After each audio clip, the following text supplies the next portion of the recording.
Gênesis, número 3, 9, 8 e 10, ou melhor, 8, 9 e 10 para a nossa meditação.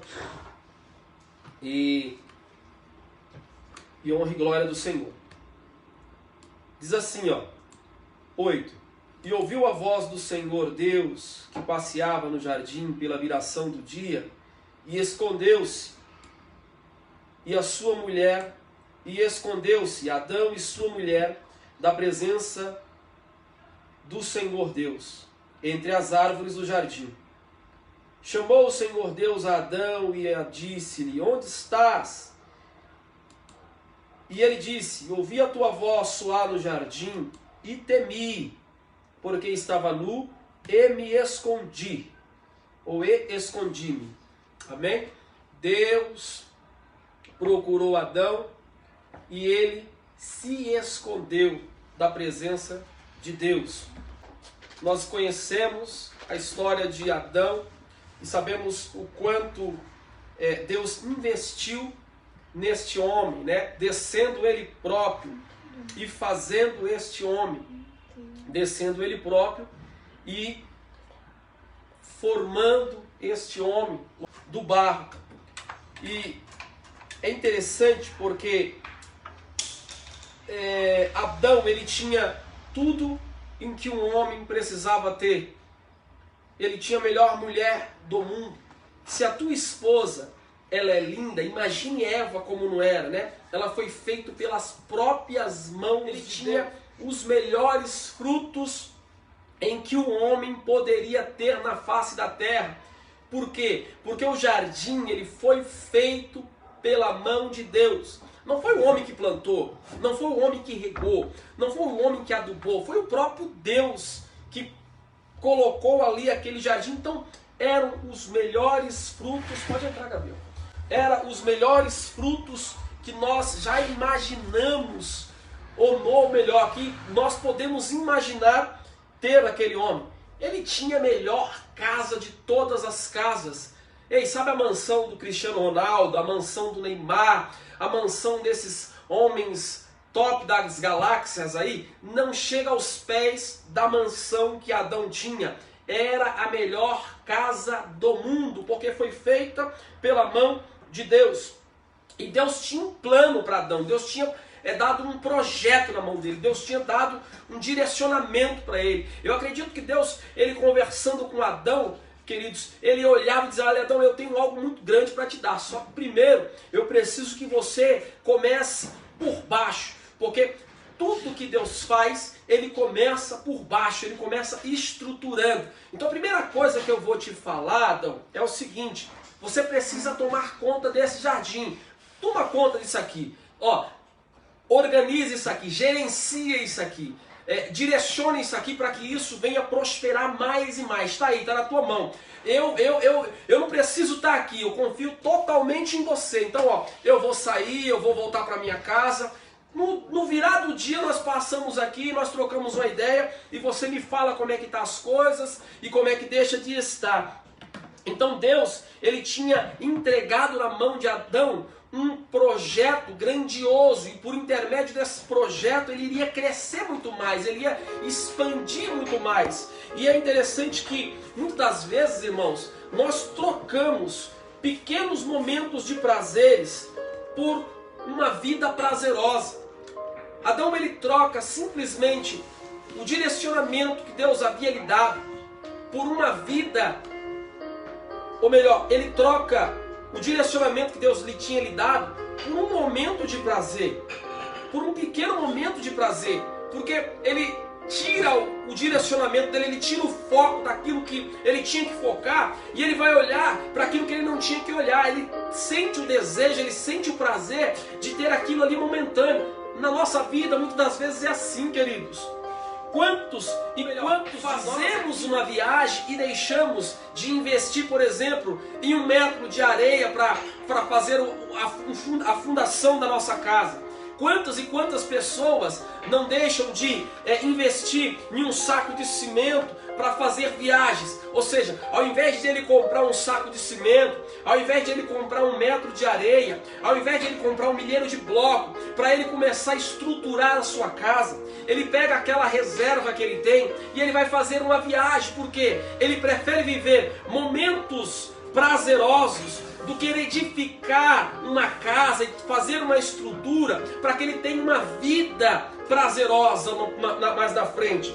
Quantas são as pessoas, queridos, que não trocam uma semana dentro dos livros para sair um final de semana na praia? Ou seja, ao invés de eu me aprofundar no conhecimento, nenhum curso de espanhol, nenhum curso de inglês, nenhum curso de Excel num final de semana. Não, eu prefiro ter um momento de prazer num final de semana na praia, porque eu preciso sentir um prazer ali naquele momento. Eu esqueço que tudo que eu estou investindo agora, todo o alicerce que eu estou preparando aqui agora, me dará uma vida prazerosa lá na frente. Então tem pessoas que são dessa forma. Eles pensam somente em viver o agora. Eles não pensam que lá na frente eles terão um futuro. Eles não pensam que lá na frente eles precisam deixar um legado. Eles não pensam que lá na frente algumas pessoas que estão por vir precisarão passar pela pista, pela estrada que ele preparou, que ele projetou, que ele alicerçou. Adão simplesmente, ele esquece o projeto que Deus deu na sua mão para viver um momento prazeroso. Ele esquece simplesmente de tudo. Ou seja, ele tira o foco. Ele tira o foco do jardim, ele tira o foco do trabalho, ele tira o foco daquilo que Deus tinha lhe dado e ele começa a viver os seus prazeres momentâneos. E por conta de viver os prazeres momentâneos, muitas das vezes, quando se chega em um momento de luta, em um momento de adversidade, em um momento de crise, não se tem alicerce, não se tem estrutura para passar de um lado para o outro. Eu estava falando hoje com a minha filha, a do meio, a Larissa, e eu dizia para ela: filha, a crise não tira o dinheiro. No meio da crise a gente não some, o dinheiro não desaparece. No meio de uma crise o que acontece é, o dinheiro sai de uma mão e vai para outra. Aquele que está preparado, ele recebe. Aquele que está despreparado, ele precisa pagar para ter. Ele precisa entregar para ter. Então o dinheiro não some no momento da crise. Aquele que está alicerçado, aquele que se conservou, aquele que se guardou, aquele que se protegeu, ele passa por ela bem. Enquanto aquele que só viveu nas festas, viveu nas baladas, viveu de prazeres momentâneos, eles passam a viver uma crise constante dentro do seu lar. Nós identificamos que não existe uma vida prazerosa se eu trabalho pouco. O que Adão faz é tira o foco do trabalho e põe o foco no prazer. E não tem como ter um prazer se não tem trabalho. Eu preciso trabalhar, é natural. Ei, preste atenção. Eu entrego muito mais do que eu recebo, é natural. Você nunca vai receber mais do que você entrega. Você precisa entregar muito mais do que você recebe. O nosso problema é querer receber mais do que a gente entrega. E é natural. Isso é natural. Você acorda cedo. Você vai para o seu trabalho. Ali no seu trabalho você entrega o seu tempo. Você entrega o seu conhecimento, a sua expertise. Você entrega a sua mão de obra. Você entrega parte da sua vida nesse trabalho. Você muitas das vezes traz esse trabalho para dentro da sua casa, porque você não conseguiu terminar esse trabalho. Ou talvez você trabalha como gestor de uma multinacional, ou sei lá de qual empresa que é, e muitas das vezes você tem que responder e-mails em casa, você tem que atender o WhatsApp em casa, né, cristão? Ou seja, você se dá muito mais do que você recebe, porque tudo isso que você dá, tudo isso que você entrega, você só está trocando pelo salário, muitas das vezes não é o salário que você queria receber. Então eu entrego muito mais do que eu recebo.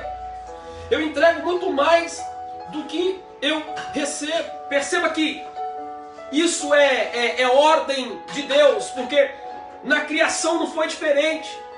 ele trabalha 6 dias para desfrutar de um.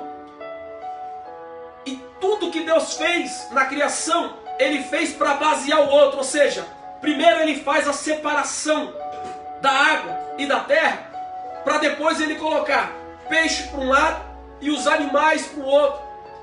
Então Deus ele vem fazendo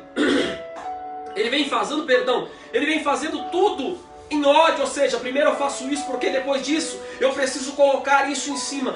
Nós queremos ter as coisas, nós queremos conquistar as coisas, nós queremos alcançar as coisas sem alicerce, sem profundidade, sem entrega. Muitas das vezes nós queremos ter um conhecimento teológico dentro da palavra, mas nós não queremos ler a Bíblia. Muitas das vezes nós queremos ter unção, mas nós não queremos orar. Muitas das vezes nós queremos ter afinação, mas nós não queremos ensaiar. Muitas das vezes nós queremos que Deus fale conosco, mas nós não queremos parar para escutar. Não tem como, irmão, as coisas de Deus são com ordem e decência. Primeiro você faz a base, depois você vem subindo com o alicerce, aí você levanta os pilares, consequentemente você vem com as paredes, você faz as divisórias, o acabamento, aquilo que é bonito só vem por último. Não tem como começar pelo acabamento, precisa começar pelo alicerce. Adão, para de ficar olhando para o fruto, meu filho. Eu mandei você cuidar do jardim, então cuida do jardim, guarda o jardim, protege o jardim. Louvado seja o nome santo de Deus. Então não existe conquista sem dedicação. Para que eu conquiste, eu preciso primeiro me dedicar para conquistar. Para que eu conquiste algo na minha vida, eu preciso me entregar o máximo para conquistar. E cuidar do jardim aqui fala em cuidar de mim, fala em cuidar de nós, fala em cuidar dos nossos familiares, fala em cuidar da nossa casa, fala em cuidar dos nossos projetos, fala em cuidar dos nossos objetivos. Não tem como, eu preciso cuidar. E quem cuida conhece, quem cuida ama, quem cuida, aleluia, ele louvado seja o nome santo do Senhor, ele investe. Para cuidar é preciso investir tempo, investir dedicação.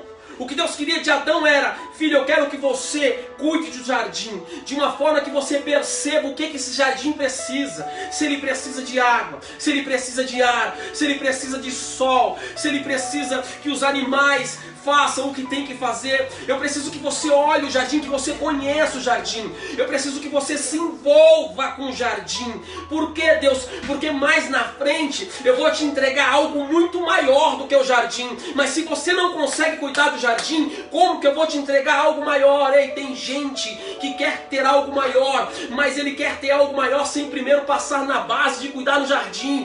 Primeiro você tem que cuidar bem daquilo que Deus te deu. Sabe, aleluia, o grupo de irmã que está na tua mão, que Deus te deu, cuida bem dele, aleluia, para depois você começar a pastorear. Sabe, o grupo de varão que Deus te deu, cuida bem dele, para depois você vir, aleluia, e dirigir igreja. E primeiro você precisa cuidar daquilo que está na tua mão.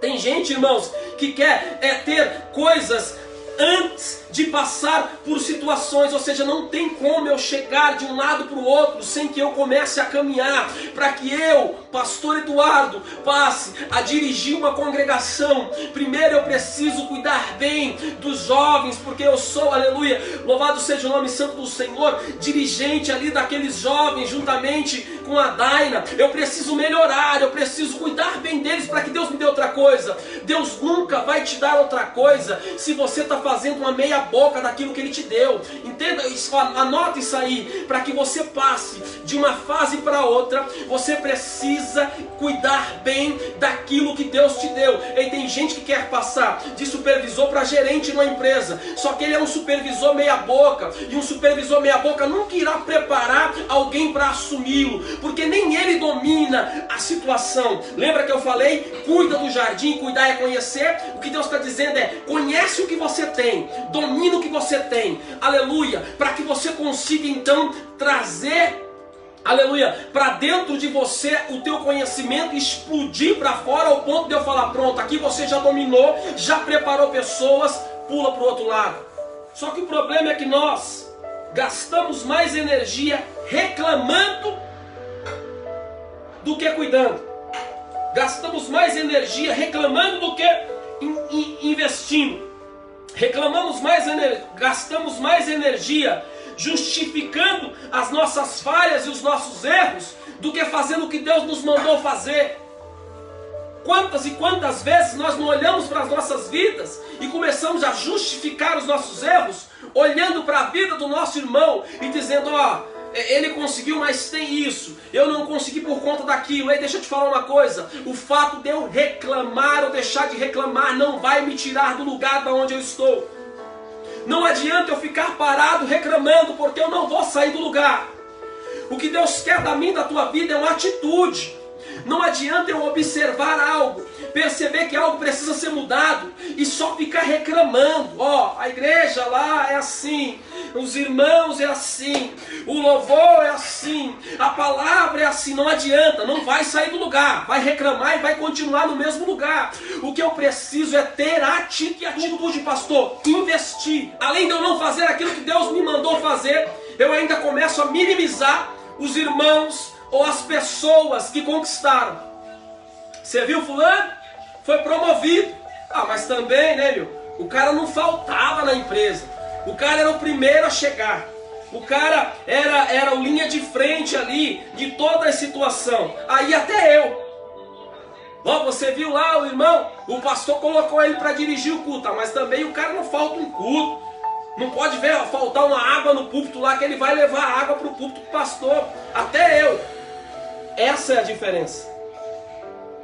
Essa é a diferença. Nós queremos justificar as nossas falhas olhando para o próximo. E quando eu olho para o meu próximo para justificar as minhas falhas, eu passo a gastar energia aonde não me tirará de lugar nenhum. Para que uma pessoa chegasse onde ele chegou, ele precisou tomar algumas atitudes. O irmão que foi promovido, ele precisou não faltar. Ele precisou ser linha de frente da produção. Ele precisou chamar a responsabilidade. Ele precisou fazer mais do que os outros faziam. Aí ficou fácil, mas ele fez. Ele fez, então por isso ficou fácil. É consequência, é investir naquilo que você quer.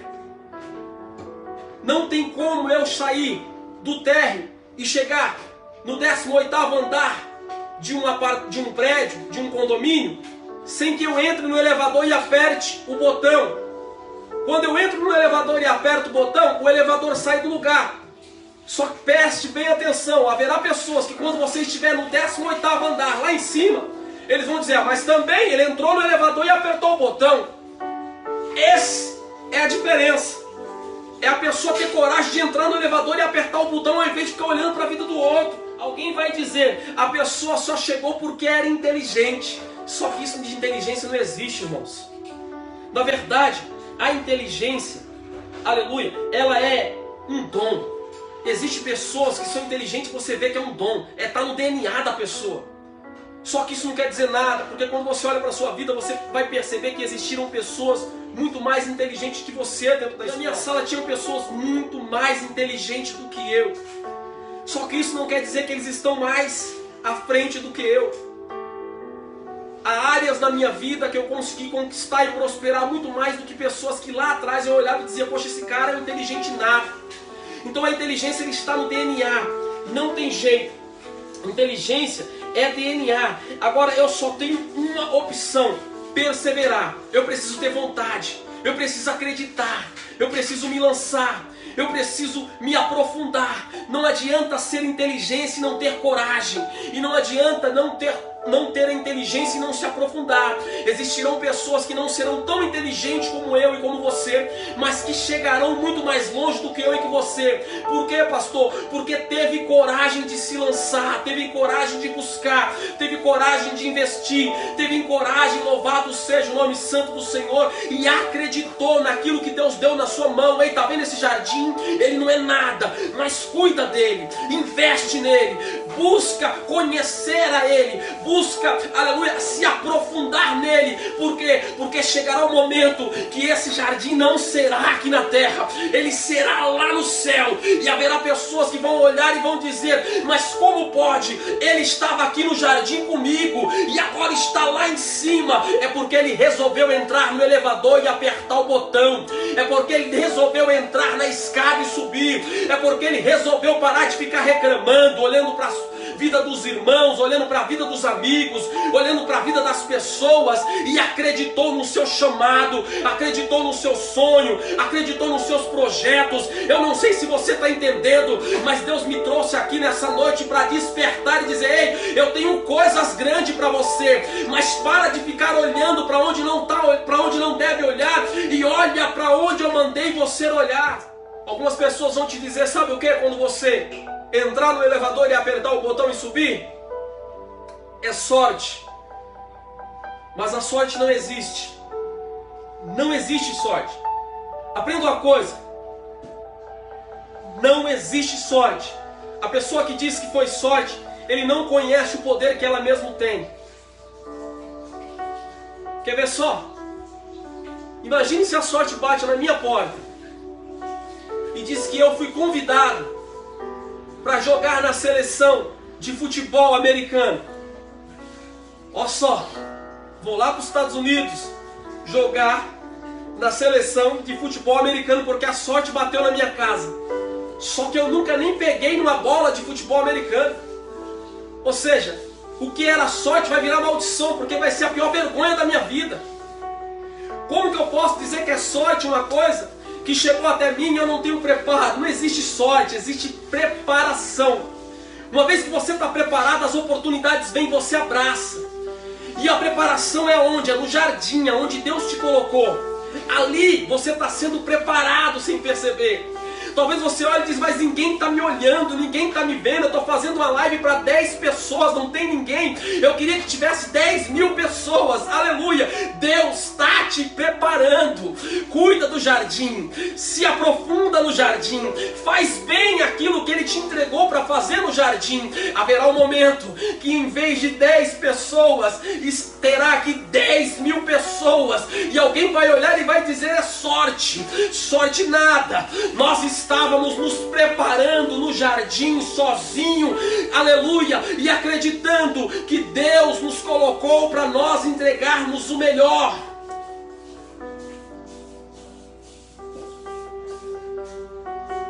E muitas pessoas estão paralisadas. Eles nem se preparam e nem cuidam do que está na mão deles, e estão esperando pela sorte, e a sorte não vem.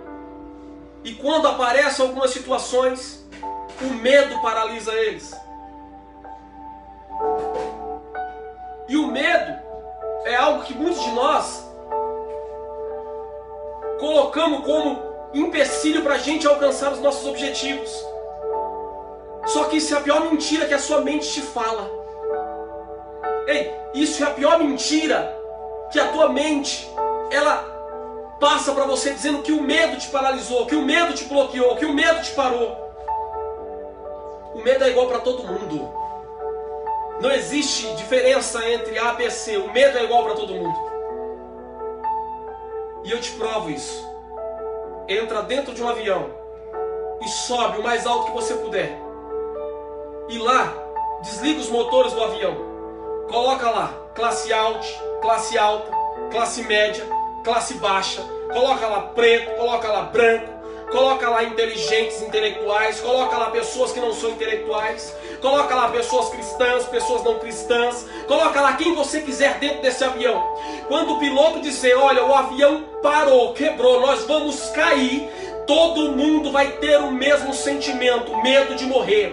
Então o medo, ele é igual para todo mundo. Vai dar uma desculpa, e a desculpa dele vai ser o medo, mas na verdade o medo é igual para todo mundo. E por que a diferença entre pessoas e pessoas? Por que pessoas conquistam e outras não? Se o medo é igual para todo mundo, é porque existe pessoas que vencem os seus medos e não dá desculpa, e outras pessoas paralisam no medo e ainda continua dando desculpas. O pior do que o medo é as desculpas que eu e você inventamos para não fazer aquilo que Deus nos mandou fazer.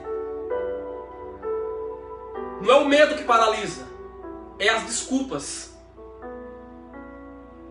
Não é o medo que te bloqueia, é as desculpas. Porque o mesmo medo que você sente, o cara mais rico do mundo também sente. Só que ele chegou num patamar que ele conseguiu vencer o medo.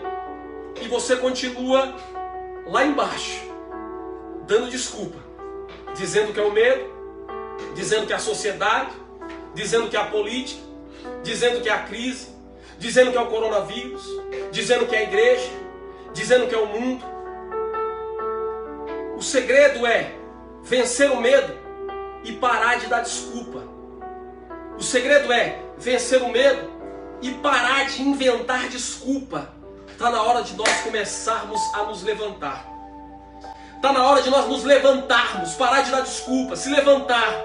Está na hora de nós tomarmos atitude como homens e mulheres de Deus. Está na hora de nós nos levantarmos desse comodismo. Sabe por quê? Porque o medo que o mundo sente, a igreja também sente.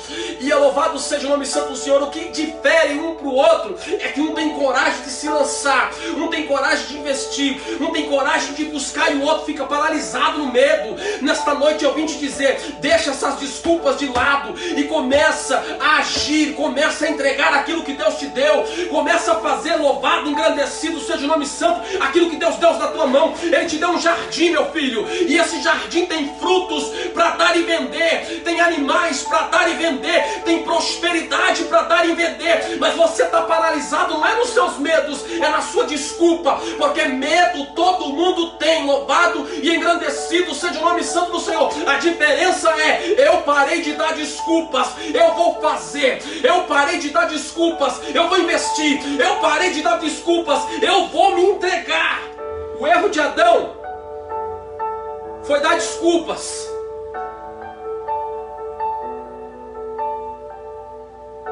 O primeiro Adão, ele veio para trazer desculpas. O texto diz, e ele disse, ouvi a voz soar no jardim e temi. Ele teve medo, mas todo mundo tem medo, porque estava nu e escondi-me. Ou seja, ele deu desculpas. Não era o medo, era a desculpa. Porque ele tinha deixado o jardim para viver o prazer momentâneo. Ele tinha deixado o jardim para viver o gozo do momento. Ele tinha deixado o jardim para viver aquilo que ele desejava naquele momento. Então não era o medo, era a desculpa. O nosso problema é dar desculpas. O nosso problema é ficar paralisado nas nossas desculpas. Vamos fazer isso hoje? Não dá, porque tem isso, isso e isso. Vamos fazer aquilo hoje? Olha, não dá, porque não vai dar, porque sempre temos uma desculpa, sempre não vai dar, sempre não vai dar. Mas nós precisamos aprender com o segundo Adão. Enquanto o primeiro Adão, ele vem trazendo desculpas, o segundo não, o último Adão, ele vem trazendo soluções. Oh, aleluia. O último Adão, ele vem trazendo soluções. Ele vem te dizendo, ei, não importa o que está acontecendo, eu vim para te trazer solução. Mas a enfermidade, Jesus, nós vamos passar por cima dela. Não tem desculpa para a enfermidade. Mas e o paralismo? Não tem desculpa para paralismo. Mas e a cegueira? Não tem desculpa para cegueira. Mas e a surdez? Não tem desculpa para surdez. Mas e o mudez? Não tem desculpa para quem está calado. Mas a morte não tem desculpa para a morte. Eu não vim para o mundo para dar desculpas, eu vim para o mundo para trazer solução. Ei, você é imagem e semelhança de Cristo. Você não veio para o mundo para dar desculpa, você veio para o mundo para trazer solução. Então, para de se esconder atrás das suas desculpas. Cuida do teu jardim, porque Deus tem algo muito grande para te entregar, mas vai depender de você. Aleluia. Vamos louvar ao Senhor com mais um louvor. Vamos louvar ao Senhor e agradecer a Ele.